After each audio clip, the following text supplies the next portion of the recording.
You think that we like that we have this issue? Yes. You think we wouldn't prefer if men would stay out of women's sports? No, I think you guys at Fox like covering it. Do you think that we created it? Oh, I think you've manufactured crisis, yeah. On Demo Newswatch, we're spotlighting a heated moment between Harry Sisson and Tomi Lahren on Tomi Lahren is Fearless. The full interview runs much longer, but one exchange stood out: their clash over transgender athletes. That segment reveals a clear divide between how MAGA-aligned voices frame this issue and how many Democrats approach it. Let's take a look at the clip and break down what it really shows. Should men play women's sports? So wait, just to be clear, of all the topics in America right now, I think it's an important one. Of housing. No, Harry, that's not what I asked you about. No, I'm going to get to it. I'm just making a point broader. I think it's important. Okay, great. And I'm happy to engage with you. Let's do it.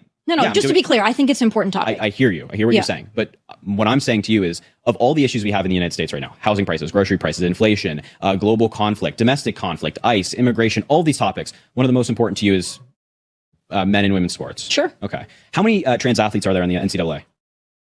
Harry. Do you know? I asked you a question. I know. Should men play women's sports? Do you know how many trans athletes are in the NCAA? Too many. One's too many. Do you know how many? One's too many. How many do you think there are? If you had to ballpark it. You know, I think one's too many. But if you had to guess, how many do you think there are? I'm sure there's probably, sort of like 10 to 15 maybe. There's less than 10. Okay. So I think one's too many though. Okay. But I think you would like to see more. No, I don't care. You don't care at all? No, I don't care. And here's why. First of all, there's less than 10. So this is not a widespread issue. So why do they need to play in the women's sports then? Well, I'm happy to engage. I'm just happy to engage. I'm just making a broader point right now that number one, this is not a big issue. Okay. And if there's 10, less than 10 actually. LGBTQ is not a big issue to you? No, again, it's just a straw man. You don't care about LGBTQ? What are you doing right now? This is crazy straw man. I've not said I do not care about LGBTQ. You said that there's so few of them, it's not important. Yeah, in terms of what you're trying to argue, that it's like it's a plague on American society. I care about LGBTQ plus. Obviously, I didn't say what's the contrary. plus, by the way? I never knew what that was. I mean, there's other identities, whatever. Like what? I don't know. You just go down the list. I don't know. Go look it up. What is the plus? I'm not an expert in this. Neither am I. I'm not an expert in plus. But you said the plus. Yeah, because I know that there are plus. So you think it's just like a random Let me just thing? get back to the broader point. There's less than 10 in the NCAA. Okay. I don't think the government should be legislating on this. I think it should be up to the individual athletic bodies. And here's Same thing with Title IX. You think that some schools should admit female athletes and some shouldn't? Title IX in terms of like women's sports. Women, what do you mean in terms of admitting? Okay, so I'm just not familiar with what you're asking. What you're saying is that you think that each school or each state should decide? No, I think each athletic body. So like the NCAA or the NBA or whatever, they should have their own regulations. So then, do you feel the same thing about how they apply Title IX? But how are you applying? I'm saying, like, if you think that each body should decide, would you have a problem if the NCAA said we're not going to do women's sports anymore? I mean, yeah, I'd have a problem with that. But I mean, are you? But you said they should be able to Title apply IX as like? Are you asking me? Do I want NCAA to take over Title IX in its entirety? Is that what you're asking? No, I'm saying that if you think that each body should be able to decide, because that's what you're saying here. Yeah. Then do you think that each body should be able to decide how they're going to honor Title IX?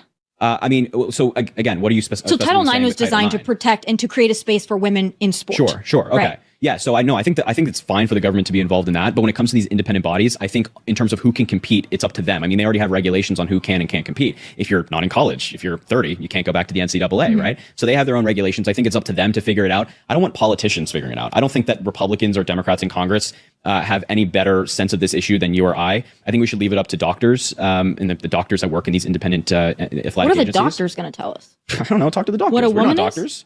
We're not doctors. Well, I'm not a doctor, but I know what a woman is. Sure, great. But doctors have far better insight on this. I want to ask you a question. Yeah. Because every Democrat that I ask about this, they get very upset. And I think they get upset for two reasons. Some of the liberals that I talk to, they get upset because LGBTQ is very emotional for them. So that's one reason that they get upset, because they're very concerned about trans people. So that's one reason they get very upset. Fair. I think you and the second reason, and the second category that I think that you fall into, is that they know that it's absurd and they don't want to answer for it. What's absurd? Men in women's sports. No, I've said this time and time again. Should men be in women's sports, I've said Harry? this time and time again. Well, okay. Should they? More nuance. Is the government legislating this, or are you just asking me a philosophical question? I'm asking you in general. Yeah, should men play in women's sports? I just don't care. You don't care? No, I don't care at all.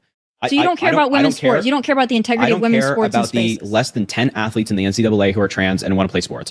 Like, you live once. Go play soccer. You want to play soccer? Go play soccer. I don't care. Go play soccer. I genuinely don't care. There are bigger issues in this country to focus on than the less than 10 athletes in the NCAA and these like individual cases in the individual states that Fox News loves to bring up. It's just not a widespread issue. Do you think that we have to cover men taking accolades, accomplishments, spots, and scholarships Fox News does from? like that, yeah. You think that we have this issue? Yes. You think we wouldn't prefer if men would stay out of women's sports? No, I think you guys at Fox like covering it. Do you think that we created it?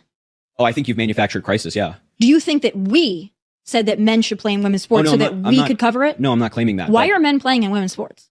I mean, I think society has evolved in our understanding of gender and sex, and we have new medication that changes people's hormones and things like that make them more aligned with their desired. What? You're in favor of that? Hormone therapy? Yeah. The same hormone therapy we've had for 30 years before this? So you think that children should be taking puberty blockers? Children were already taking this before anything involving trans. Let's slow this down and really examine what just happened between Tomi Lahren and Harry Sisson.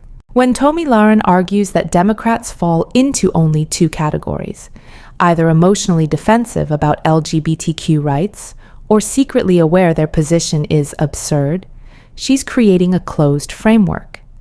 In that framing, there's no room for proportionality or prioritization. But Harry Sisson's point was fundamentally different. Harry Sisson wasn't dodging the issue. He was reframing it around scale. His argument was that most Americans simply do not rank this as one of the country's defining crises. That distinction matters.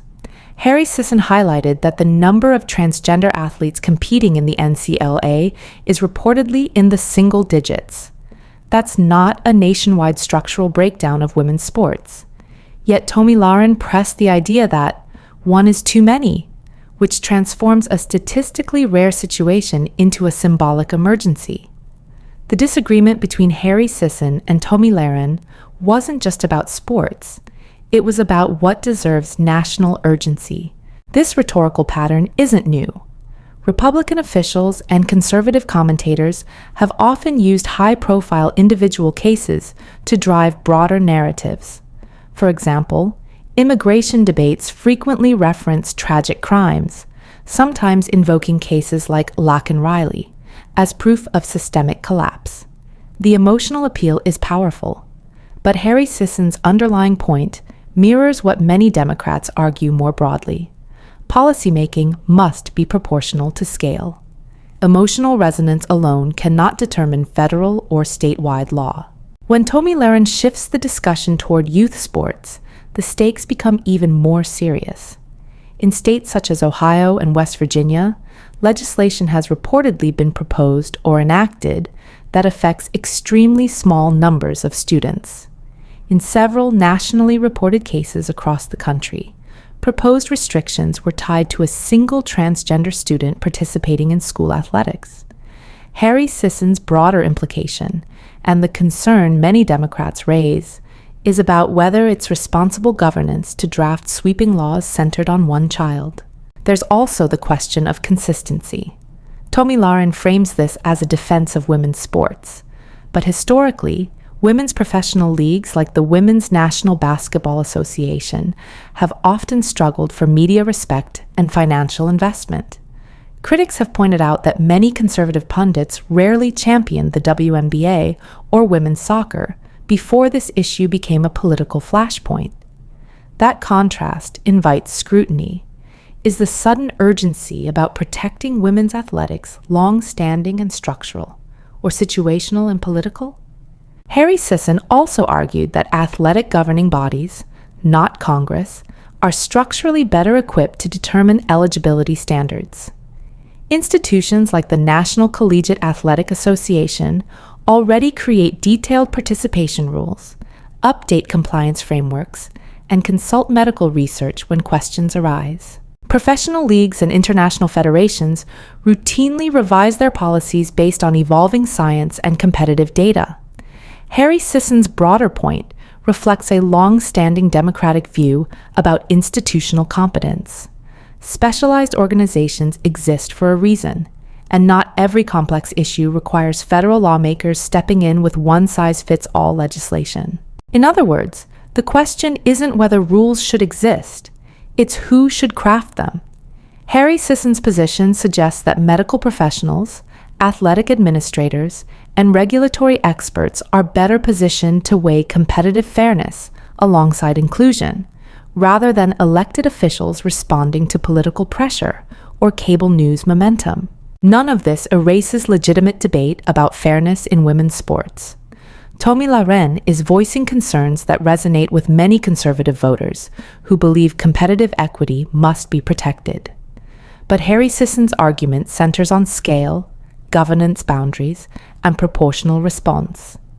The deeper divide between Harry Sisson and Tomi Lahren is about what truly constitutes a national emergency and what becomes magnified through partisan media amplification. So here's the question. Do you agree more with Harry Sisson's view that institutions like the National Collegiate Athletic Association should handle these decisions based on expertise and evidence? Or do you align with Tomi Lahren's position that even rare cases justify broader legislative intervention? Share your perspective below. This is Demo News Watch, where we break down the narratives shaping American democracy. If you value measured, fact-based analysis from a pro-democracy perspective, like this video, subscribe, and turn on notifications so you don't miss our next deep dive.